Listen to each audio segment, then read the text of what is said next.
Hello and welcome to the Let's Talk Azure podcast with your host Sam Foote. And Alan Armstrong. If you're new here, we're a pair of Azure and Office 365 focused IT security professionals. Each episode, we talk about a specific topic in the space. This week, it's episode 16 of season 2, and we're going to have a quick recap of Microsoft Ignite. Hey, Alan, how are you doing? Hey Sam, I'm doing okay, I think. How's your jet lag going? I think I might have been lucky and maybe I haven't got it, but I seem to be okay. I think. Straight back to work on Monday this week, so Okay, um, yeah, so a bit of like tactical sleeping, I suppose, and yeah, you think you knocked your body clock back into the correct rhythm. I think maybe I'll crash at the end of the week. well, hopefully you won't. Apologies for anybody that listened to our last episode.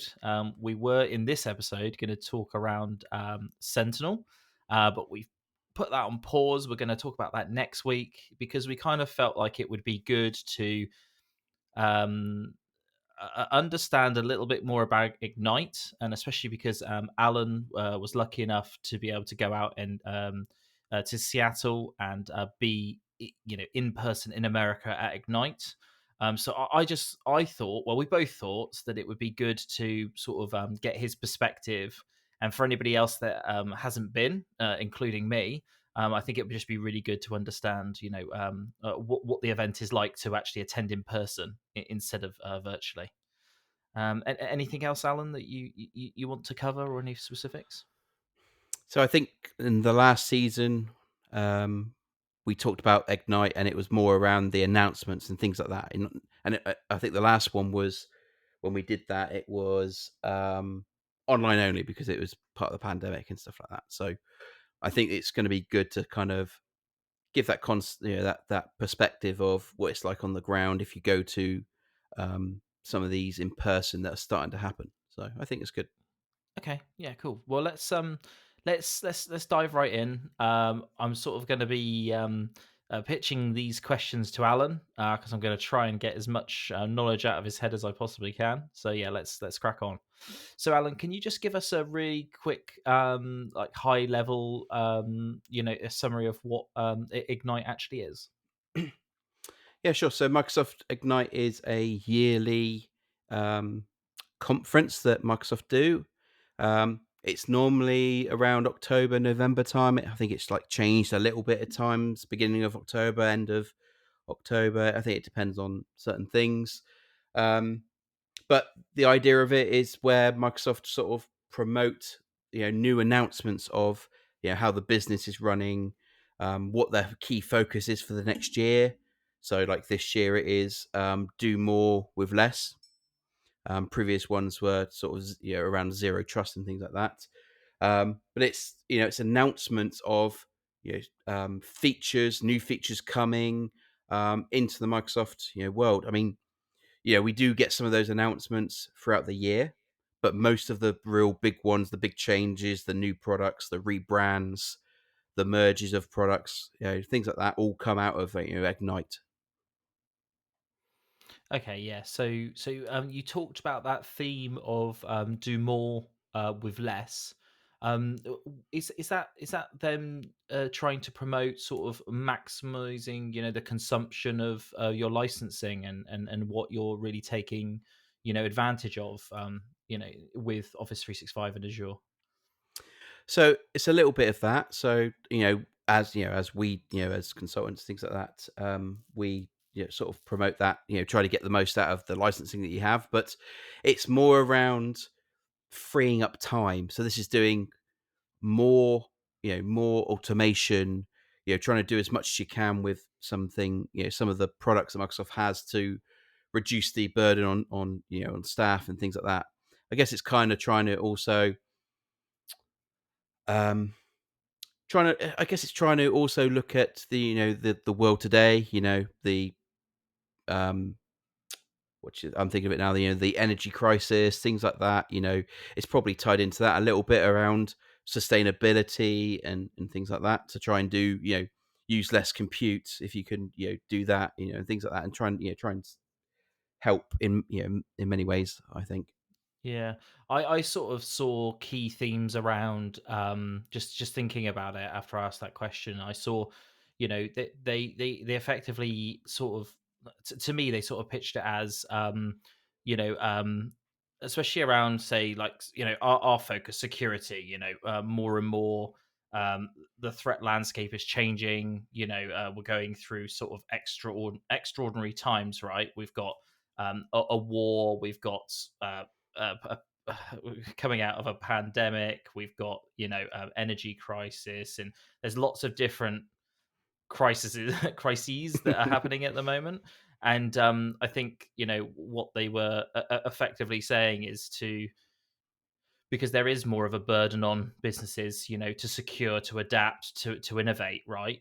Because for instance, inflation might have hit your, if you're a physical widget maker, your widgets are probably more expensive to manufacture now, right? So they're trying to to build efficiency into your business, right? And IT, I suppose, cloud IT platform, all of Office 365 and Azure, I suppose, can be a large cost to people, right? That they've got to burden, not just in terms of like compute and platform, but also resource like people, right? We know that all too well. Finding, retaining, and paying people is harder and harder now, right? So yeah, allowing organizations of different size to literally do more, with less, let's say, financial and an effort investment seems to be a key focus of theirs this time, right? Yeah, absolutely. And some of the announcements kind of showed how things AI and things like that are assisting um, developers, things like that to help improve Yeah, or fast, make write code quicker, etc. yeah, Or maybe yeah. not, or maybe it's Yeah, well, Skynet. we'll talk about like I think later on in the episode we're going to talk about our favorite announcement, and that's a real key theme of mine. To be totally honest with you, because it kind of feels like it's like what was it called? They're talking about like GitHub Copilot. It's like developers that use GitHub Copilot, 40% of their code was written by Copilot. They're so much more like efficient, and it's like we see some demos of their Open API collaboration, Open AI, sorry, collaboration, and it's like, do we even need developers anymore? Like, at what point is it just going to be, some sort of engineer managing, Open API, Open, sorry, Open AI. Sorry, I keep my mind is just like all I can think about is Open API.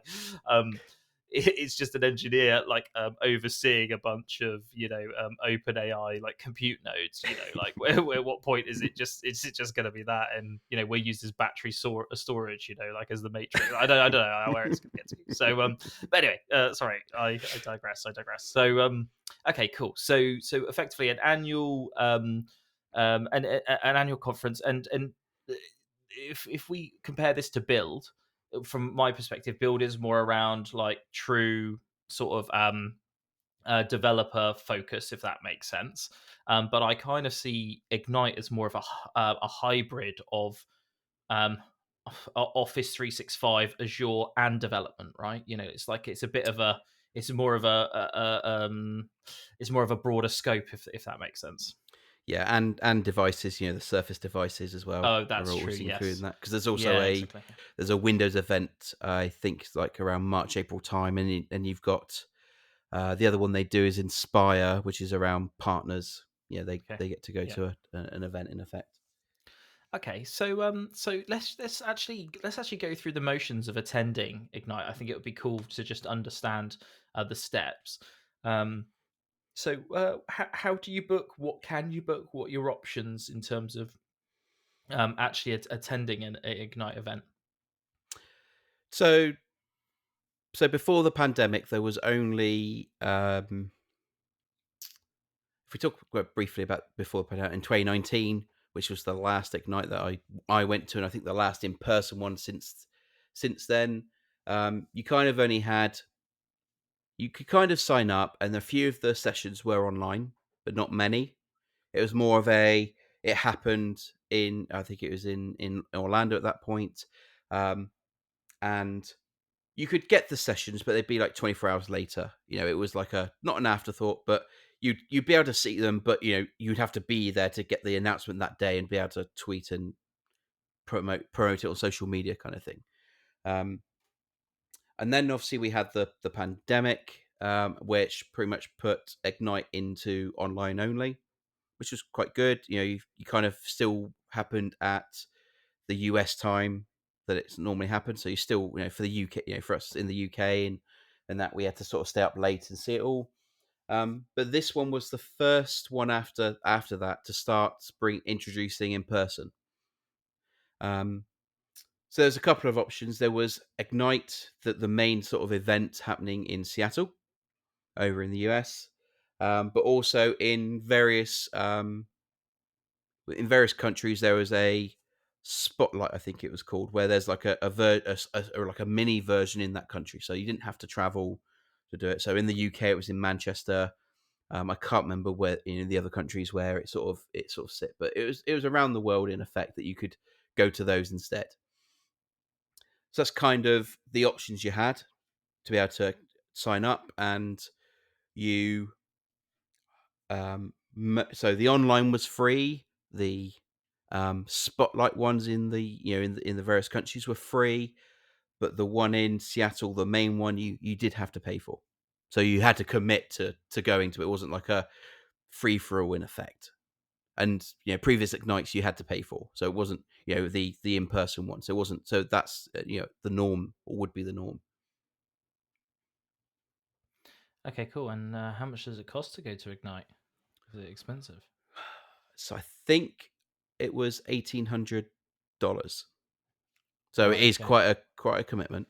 Yeah. Um, and I think in previous years it was maybe, I can't remember what it was in 2019, because the organization I worked for at the time paid for it. Same with this time, they sponsored us to go over there, me and a colleague. But I think it was like 2,300, $2,300, I think, at that point. So a little bit more expensive. Um, but yeah, yeah, that's how Okay. much it costs.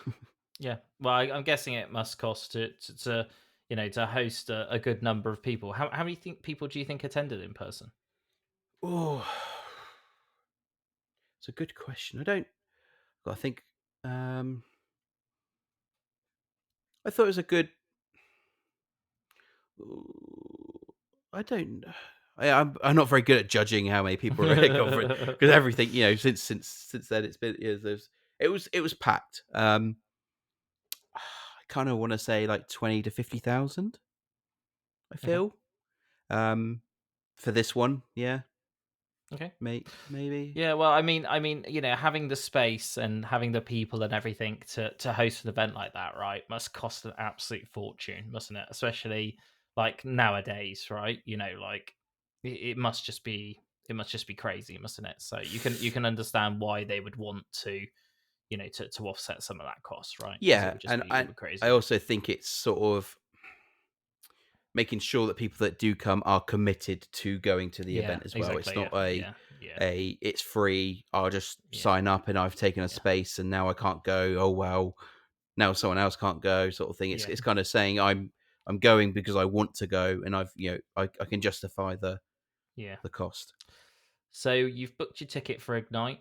You're on the list. What was your sort of travel out like? How did you get out there? Give us a quick So rundown. so just going just after you sort of book, because we were going over there, over to Seattle.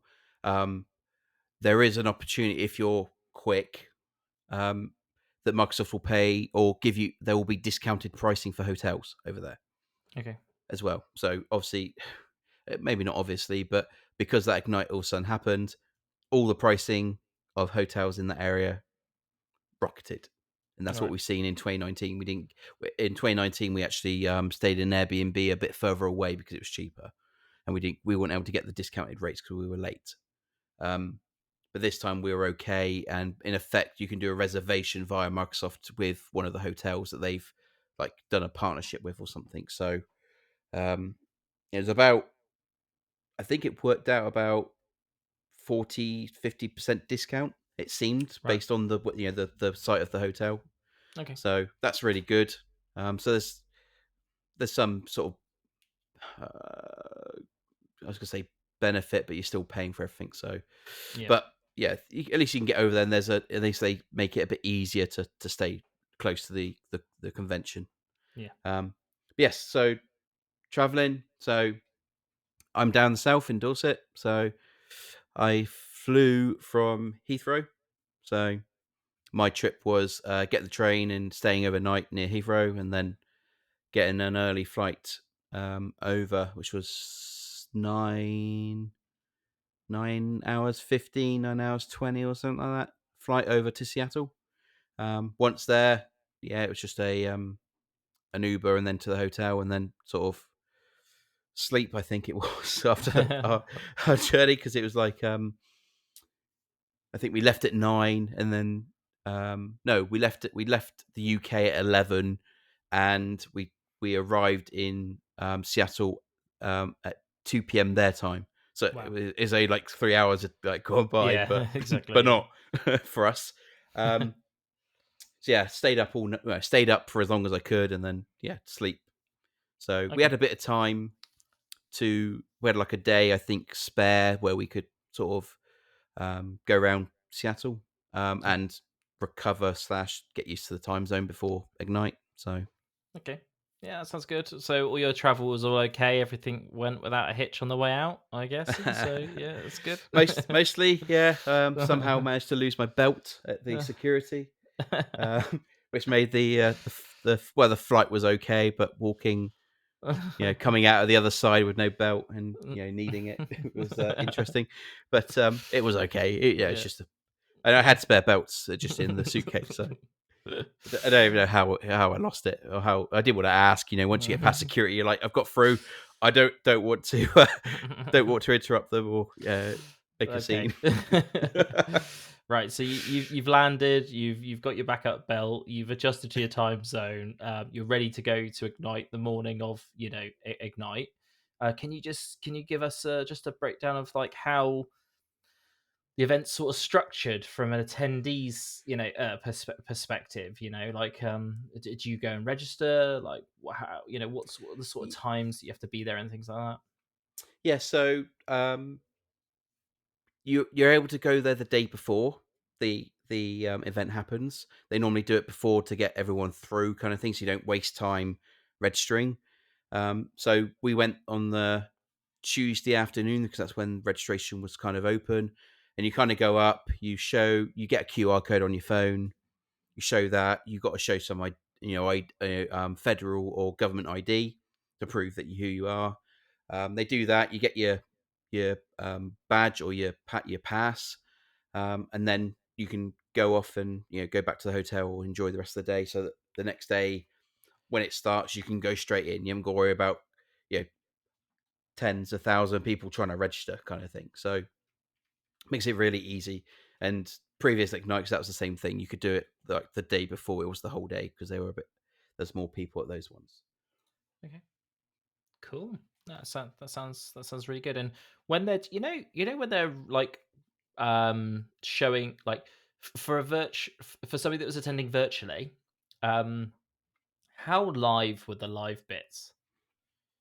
Right, because there were bits like I don't know what the stage was called. There was like a stage with like loads of tables around it, Hmm. and I don't know what they called that part. But like when we were watching it, were we watching it live at the same time, or was it like pre-recorded and rebroadcast as supposedly live? If that makes sense, would they have shoots of stuff?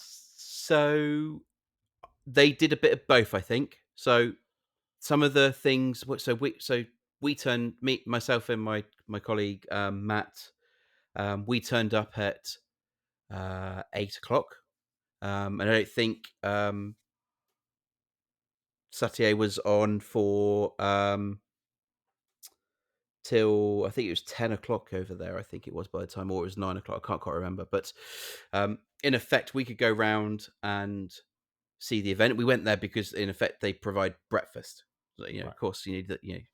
Of course, Uh, you got to get that. Yeah, yes, especially if you yeah paid. paid that Yes, money. Yeah, yes. exactly. So went and got some breakfast, and you can start going around some of the the areas. And we were there, and we were seeing them do some of the recording whilst we were around. And I can't remember what part we're in. You might be able to see me and my colleague in the background of it. So we did make ourselves visible because we could see what they were recording, kind of thing. So we thought that was live. So we were like, messaging people back in the UK, like, yes, I don't think I messaged you actually, but messaged some other colleagues saying, hey, you might see us in a minute, and it was like, you didn't. So they did some B-roll stuff and some pre-recording with people around and that. But also, I think some of the main announcements, things like that, they were live. So there's definitely Right. some live pieces Yeah. and some partially live, as in like you said, pre-recorded, but actually there, Yeah. rather than being Yeah. recorded a Yeah. week ago or things like that. So Yeah. And I'm not saying that because I want to be critical of it because I think the event, like from a virtual perspective, right? I thought the event was like ridiculously slick, right? Like because it's just like every single what I had to do is I had to sort of give up watching it live because it was there was so many things on at the same time you yes. couldn't possibly watch everything. So effectively what I did is that I gave myself like a 1 day like lag behind so that I could then watch catch ups at 1.5 times speed because there was just like no way to get through it like whatsoever. So I had like 2.5 days and then I gave up because it was just too much. And now I've just been watching them slowly because I just had 2.5 days of just watching Ignite like at 1.5 times speed. And it was just like, my brain just was like, absolute mush.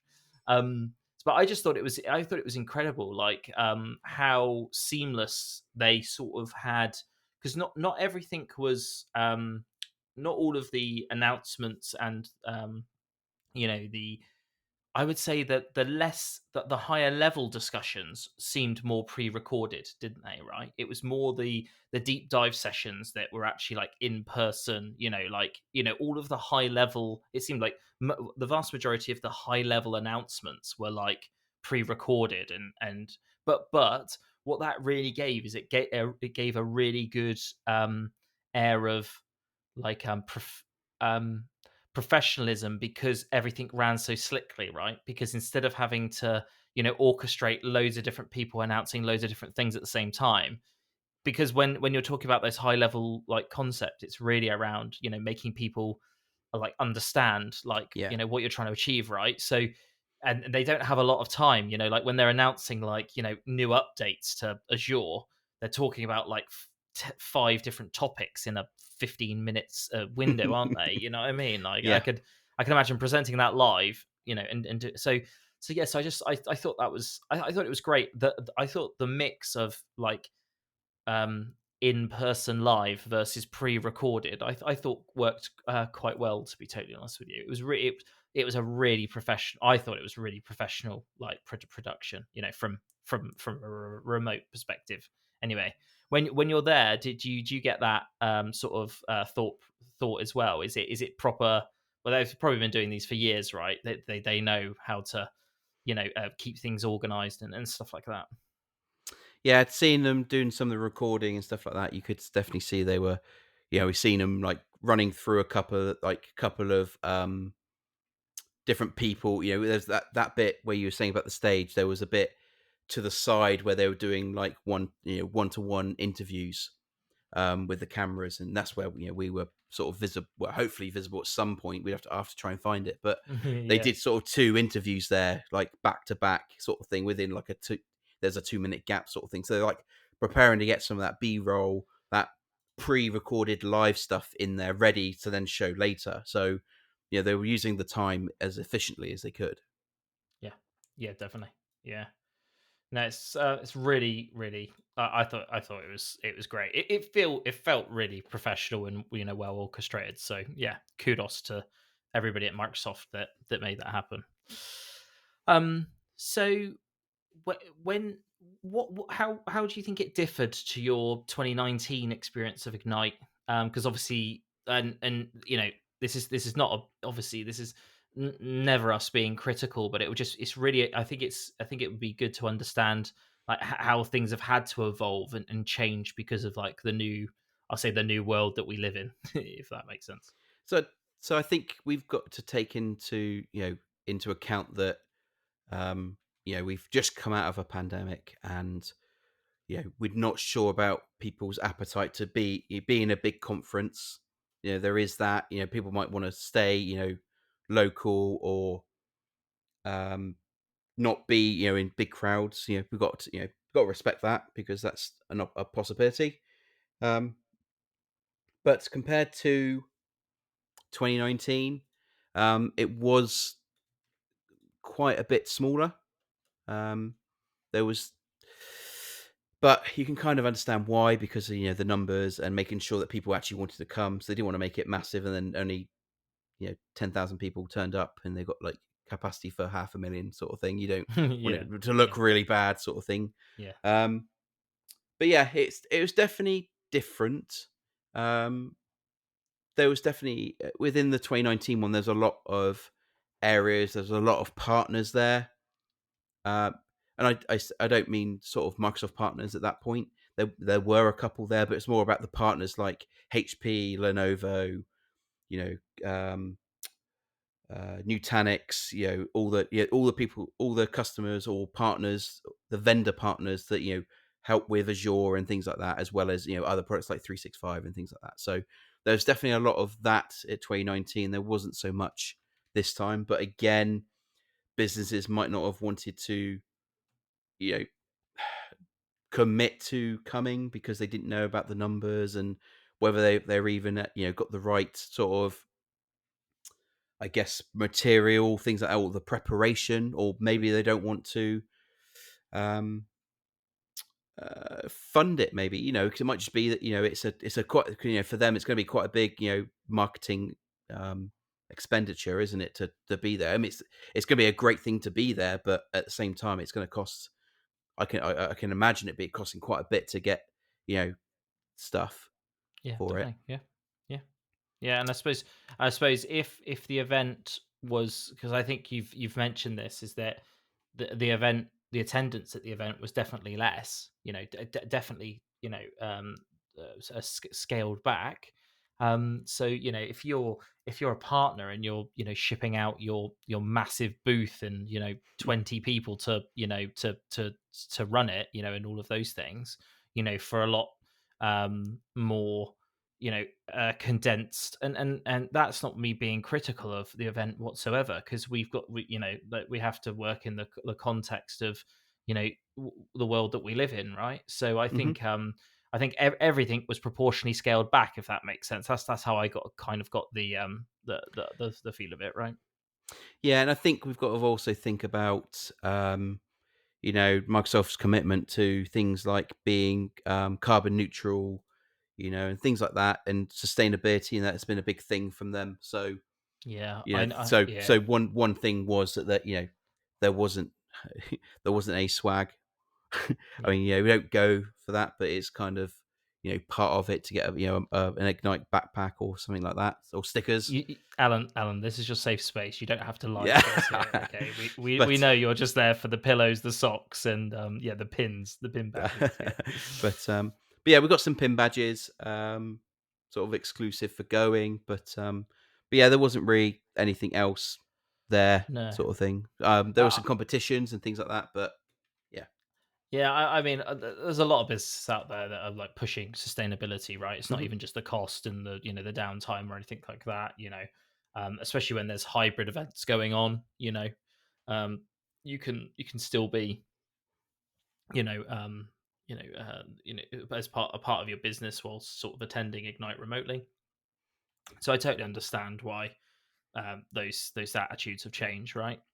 And I don't think that's just the businesses. I think that's just people as well, right? Like you Hmm. say, like still overhanging from um, the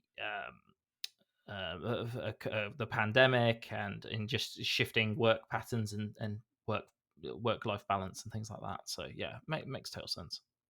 Yeah, and again, this was the first. I wouldn't say it's an attempt, but the first in-person event, a Yeah. public event from Microsoft that they've done. So it's testing the water, isn't it? About how Yeah. many people want to go, because what was as part of the registration, you could like pre-register to say what you would want to do. Would you want to be at one of the spotlights, or would you want to go to Ignite? So they were getting like the numbers to see if it was worth Yeah. Okay. doing before they Yeah. even committed to it. So Committed. Yeah.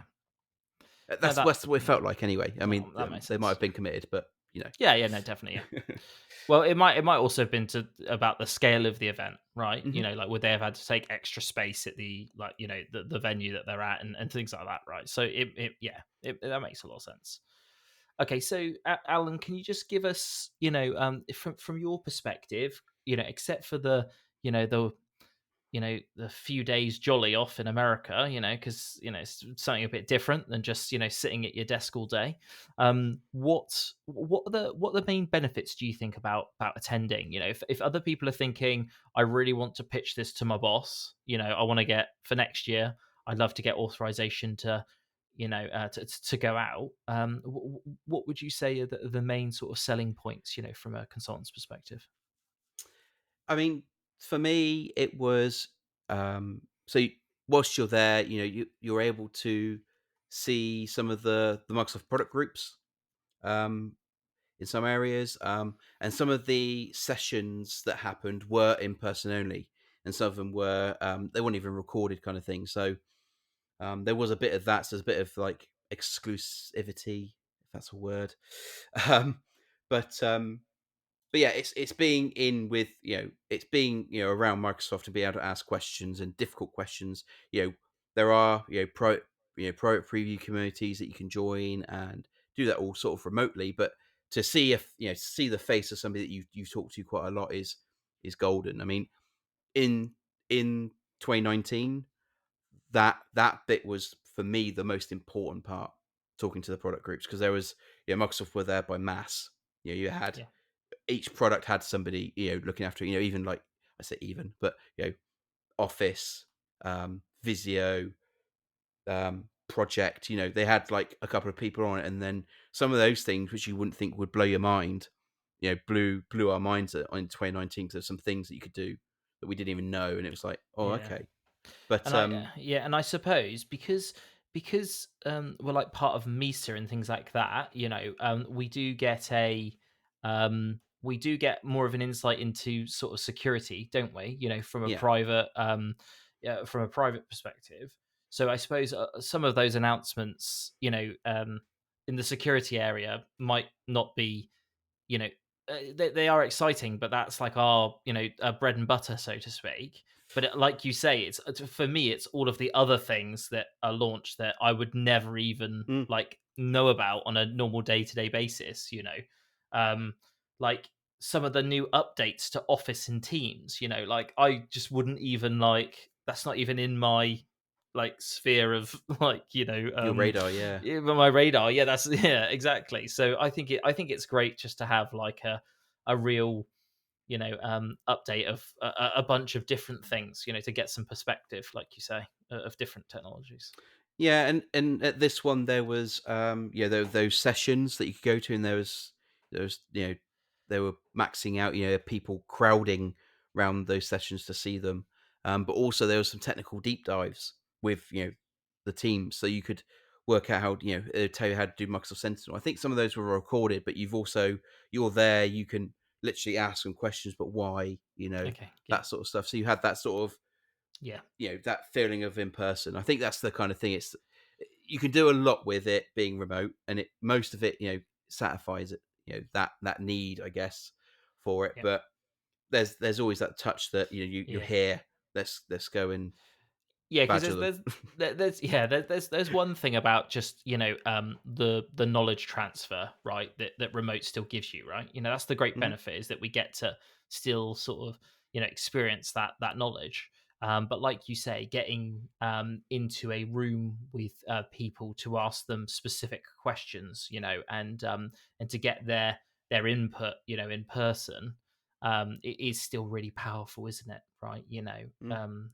We live in a more and more remote first, sort of, I'll call it, connected but disconnected world, don't we? So actually having a few days where everybody can come together to collaborate and then go back to their, where it is, wherever it is they're productive, and their happy space.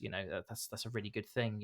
Once a Yeah, year. and the other part to it this year, you could have done it last year or in 2019, I think, but for this year, you can actually meet up with other like people at the event. You can set up sessions. So we had a couple of sessions with other like partners that are in Yeah, different parts of the world that we wouldn't really be able yeah, to do in person, or they wouldn't even like know about us, sort of yeah, thing.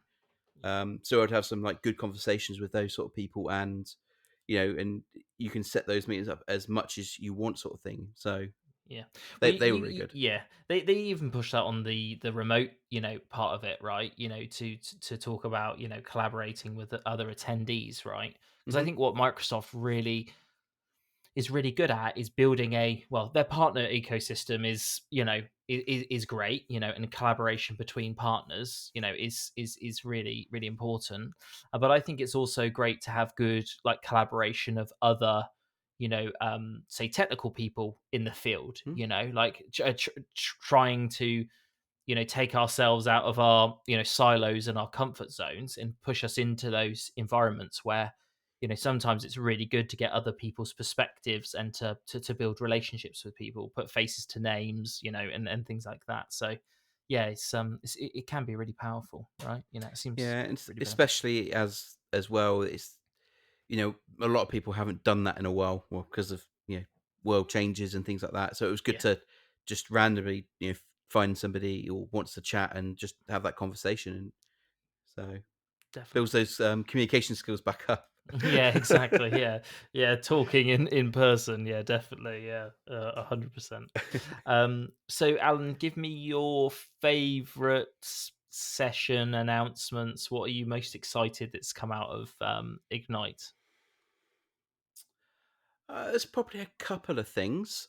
So one of them is weirdly, maybe not weirdly, but weirdly from maybe our perspective, but the Surface Pro 9, the ARM version, the 5G one. Okay. And the reason is that we don't see much ARM processors yet, and this is one apart from some of the AMD ones, and mobile phones, things like that, but not from a Windows. Microsoft actually bringing out something that is ARM. Um, it's just really interesting about what they've built into it, because they've got I think it's a Nero AI sort of chip on it, so that their camera now can do a lot better things on it. So it can do things like focus on you as a device. The device level does that rather than it being Yeah. software in Teams. It can do background changes. And it can also do some other things with, I can't quite remember all of it, but it can set your eyes so that you're kind of always looking at the camera, because in a Really? Teams Okay. call, you're always looking at the person, but you're Oh, always okay. looking I see. down or Yeah. looking up, kind of thing. You're not actually looking at the Right. camera, because you don't stare at the camera, do you, when you No. talk? Because it's unnatural. So Yeah. it's just minor changes. It doesn't look weird or anything like that. If you do look away, that it doesn't look like you're just still staring, sort Okay. of thing. Always looking at the screen, sort of thing, even though you're looking away. But it gives that little bit of more of that connection, I guess, with the audience that you're with if you're doing Yeah. video calls. Yeah. So Definitely. that's all sort of baked in. So it's all hardware based. So you're not having to use like resource, not that you use a lot of resource, but resource in Teams or set that configuration. It's all done at the as it comes out, sort of thing. So that was really good, and to find out that the Windows 11 supports it all, and things like that, and that the base of the OS and Office and things like that and Edge are all compiled, so they're all natively running. They're not emulated, and that the emulation is generally quite good for the 32 and 64-bit Okay. software. So that was really good. And, because we've seen Apple with their M1s and being the emulators just being like as if you never know it's there, sort of thing. So it's Yeah. good to see that it's still a similar experience. And then the other thing was probably some of the announcements around um, Intune. I mean, Intune. got rebranded to Endpoint Manager last year or the year before. Now it's come back to Intune. So we're waiting for the rebrand, won't we, at some point for something? Um, We got but multiple rebrands, though, didn't yeah. we? Because Office has got a new logo, hasn't it? Oh yeah, okay, well, yeah, apart Yeah. from logos and things like that. But I actually think yes. that's more of an issue than anything else, right? People that have got like, so you got like SaaS software that runs on top of Office, and you've got to go update all your documentation and everything like that. Like, yeah, I saw a tweet talking about that. It's like, get ready to do your documentation because, yeah, it's amazing. But yeah, so there was a bit of a rebrand there, but also Microsoft are bringing out a new suite on top of Management Suite, which initially, when there was an announcement of some of the capability and there being an additional price, there was a bit of backlash because it seemed like a little bit expensive. But this suite now is like 4 or 5, or I think it's 6 capabilities. One of them being like auto patching for vulnerable applications. So from Defender for Endpoint, it finds a vulnerable application, and then if it's all if your devices are managed by Intune, then without seeing it, because even we haven't seen it yet in private preview or anything like that, it will automatically patch Office and Windows. Well, Windows kind of patched anyway, but Office, as well as third party apps like Chrome and things like that. So not seen it yet, not in in the real or in live sort of thing, or tested it, so we can't judge how good or bad it is. But it's a good area to help keep small businesses up to date without having to have big teams. Again, do more for less, I guess. So Yeah, exactly. Yeah, I kind of thought as well because people are a little bit up in arms about it not being included in E5, right? mm, But I do think in some respects, splitting out the licenses, especially for people that aren't on those top tiers, is actually a better thing, right? It gives them more control. Like they can decide, like everything's then segregated, right? If you want, because what did we look at? We looked at, was it the threat remote? vulnerability.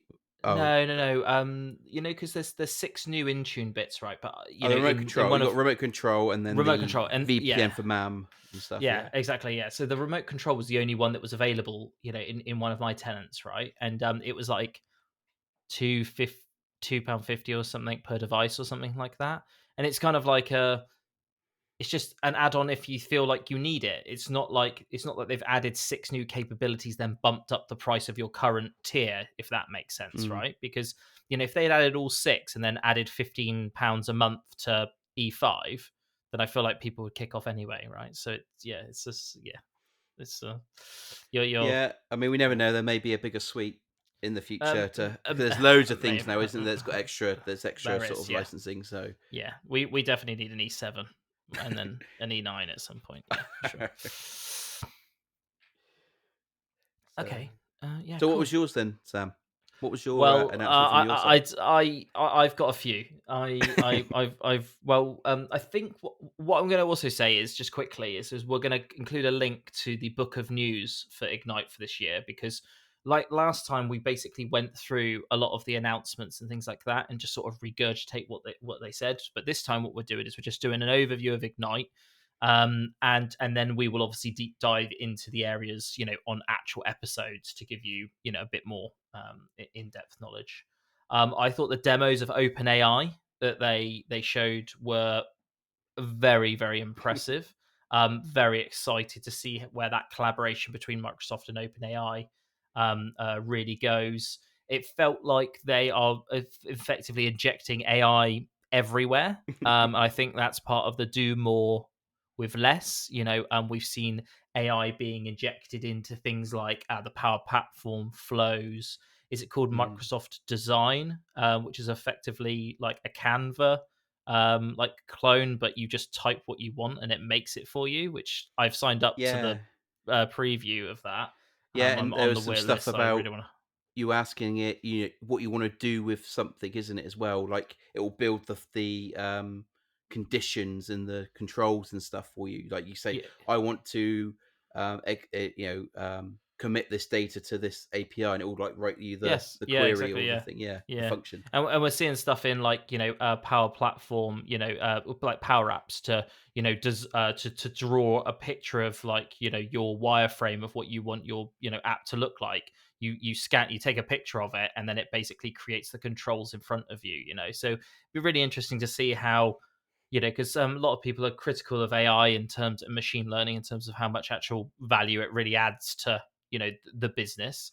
And I think Microsoft is showing some potentially some really good use cases of that. So I'm very excited to play around with that.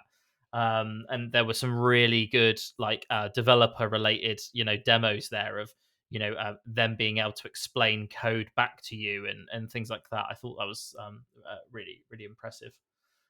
We've also got GitHub Advanced Security for Azure DevOps now, which is actually I didn't really know what was going to happen with DevOps and GitHub when Microsoft acquired GitHub. I've no idea what they're doing with it, but it seems like Azure DevOps and DevOps pipelines and everything is staying absolutely where it is. And we've got a GitHub Advanced Security, so it brings in a load of their code scanning, like code QL and things like that from GitHub Enterprise, which I thought was really interesting for them to do. I assume that there's a lot of businesses that don't want to migrate from Azure DevOps into like GitHub and GitHub Actions, because DevOps does actually have some quite like good project management tooling and things like that that I would say that GitHub isn't there with yet. I thought Cameo for PowerPoint was cool, which is effectively turns you into a presenter inside of a presentation. I thought that was cool because I think they've really leaned into that people are actually presenting on their presentation, so it might be cool to like superimpose you in the corner of it and things like that, and lay different layout recommendations and things like that. Excel Live collaboration in Excel, like proper collaboration in Excel documents, apparently. So yeah, within a meeting window. So I need to have a look at that. Something to do with live Excel collaboration. I saw a thing about that. Defender for DevOps. Uh, Yes. great addition. Great addition for us. I would definitely do an episode on that. The Microsoft Cloud Security Benchmark. You thought it was bad enough just getting CIS 1.3 across the line. Well, now they're gonna smash together NIST, PCI, and CIS all in one So great benchmark for you. they did that before, didn't they, for the Azure security benchmark? But now this is multi-cloud. This is This is Azure and yeah, this is AWS and GCP. So yes, yeah, this is cloud security. Yeah, so it's gonna be very interesting. I think it's gonna be very interesting to talk to customers about and getting them to understand Microsoft's own benchmark and getting the compliance people and across the line with that. I think that's going to be interesting. Um, Workload identities I thought was cool as well, like understanding that not all of your identities are just people, and management of like we've got managed identities, service prints app registration service principles at the moment and things like that. So I'm interested to I don't really do identity, but well, I get you dragged do, into it, but you but don't. I do, but I don't. But I just thought it was I thought the way that they presented it on, I think it was the main keynote, I think, or it was the security one. I can't remember. But I thought it was just interesting how they called that out because you know um, when we're talking about like permissions creep and things like that, you know uh, like managed identities and things like that. So sometimes the apps like they've got insane power and permissions, haven't they, right, Yeah. in the organization. So I think more visibility of those types of identities is a really good thing. And my last one, because I've taken too long, and I've to be fair, I love loads of the stuff that they like. Cosmos DB for PostgreSQL, like yes, I'm all over that. But the last one that I actually want to talk about was the low cost IP protection option for Azure DDoS, because if anybody's had to had to roll out a DDoS protection or have that conversation, apparently there's now a low cost version of it for small SMBs. So yeah, that'll be interesting to see. I haven't actually. That's still on my list to watch. Actually, it's still in my backpack. But yeah, I thought it was just interesting because we've it's DDoS protection in Azure is £3,000, euros, dollars, whatever your currency is per month, right? Yeah, some services have it as part of it, but the other Exactly. areas you need it. Yeah, yeah. Yeah, like if you've just got a public facing like virtual machine, like you've got to have some sort of level of DDoS. Hmm. It depends on what it's doing and things like that. So yes, absolutely, like loads and loads and loads of stuff. But I pulled a few things out of the book of news tonight just to share with you. So yeah, if you haven't been through the book of news, the book of news is probably the quickest way to sort of like understand what it is that you want to look at, you know, quickly, if that makes sense, because it's giving you really succinct like direction. So go and check it out. There is a link in the comments. So yeah, but great event, and it's great to see some like just the absolute sheer amount of like new like technology that we get to play with, right? I don't sometimes it's a bit of a problem with us, but you definitely can't like criticize Microsoft in terms of like their roadmap and their product Mm. like innovation, right? It is insane, like, and that's a good and a bad thing sometimes, right? And, So and yeah. that's probably one thing to say as well is that some of these announcements, as us being part of that private preview community, like you were kind of saying earlier, I think that we've seen some of these and we've tested them, and we've also put influence into them, given some feedback, things like that, which we've not been able to talk about until they get announced officially. Um, but we've kind of seen that stuff, so we knew some of this stuff was going GA, so we had a bit of an insight. But that's because we're in that space. We're in there. We are a Microsoft partner that we work with, for. So we get to see that stuff kind of ahead of time, where there will be businesses out there, organizations that have no sight of that. So this is, even I found that Ignite, and so did you, Sam. See, find it really useful, and we've had that sort of background information as well, haven't we? So imagine if you've not seen anything at all coming out, and this is big. It's a big event. Yeah, yeah, exactly. Yeah. So, I think yeah, it's just been great. I must admit, sometimes a little bit overwhelming, especially when you've got like, I think it was like 800 like sessions or something that are in the list. You've got to like try and work out like what you're gonna watch, and it's just kind of like it's just absolutely mental, right? So yeah, and I do just have to just clarify that Excel um collaboration is within Teams itself, by the way, like as in when you're on a meeting, collaboration, if that makes sense.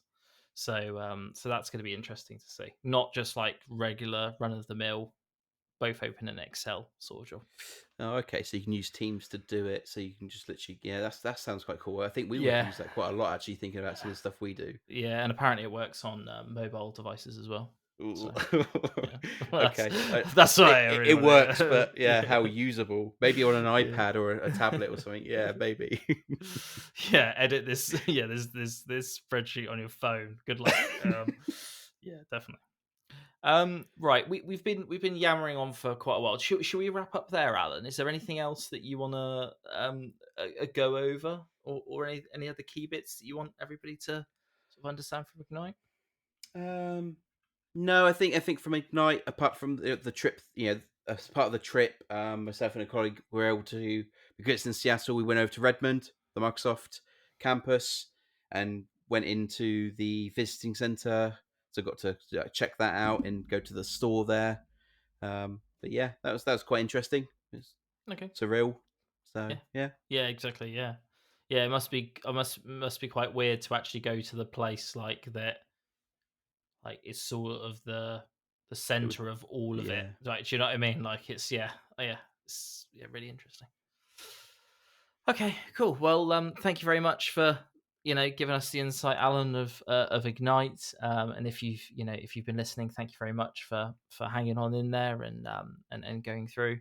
It'd be great to get some comments from you about what you felt was your favorite part of Ignite and so on. So yeah, if you've enjoyed this episode, please do consider subscribing if you'd like to listen to more of this sort of content in the future. From our analytics, we can see that the vast numbers of you aren't actually subscribed. So if you do feel like you enjoy the content, we have many more topics that we'd like to cover. And your listens and your support is effectively what fuels us. It gives us the energy. It gives us the drive and the motivation um, to continue this podcast forward. Yep, and as Sam said, if you give us some comments about what you thought was good at Ignite, there'll be a link in the show notes on how you can give us send some feedback over or comments. It'd be really good. It'd be good to see what the listeners, um, what their sort of areas they enjoyed and stuff like that, because it might sort of help us steer some of the content we make. Yeah. Right, great. Thanks, Alan, and I'll speak to you all. So next episode, sorry, just to call it out, will definitely be Sentinel. So again, apologies if you were expecting a different episode this week. But cheers, thanks very much, Alan, for your time, and we'll speak to you guys in the next one. Yeah, speak to everyone soon. Bye.